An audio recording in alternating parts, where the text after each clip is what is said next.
Ал құрметті қазақ елі, мына Алла разы болсын, мынау Жамбыл Тараз облысы, мынау Шақпақ-Ата ауылына. Міне көріп отырсам, мына мектепте, үйлерде қанша халықты көшеде қалып кейін бәрін МЧСпен алып келіп, ел жүгіріп жүр, халықтар жүгіріп жүр.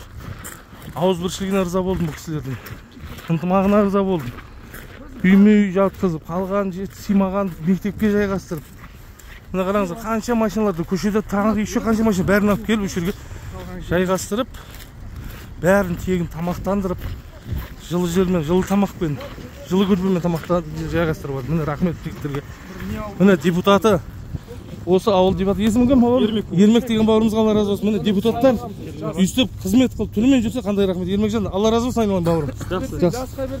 Міне өйстіп депутаттарға дейін қызмет қылып жұмыс істеу керек. Құрметті ауылдастар, құрметті депутаттар. Міне көріп отырсыздар ма, мына 2 автобус, арғы бетте 4 автобус тұр. Мына жерде қанша жеңіл машиналар тұр. О, бәрі. Дұрыс па?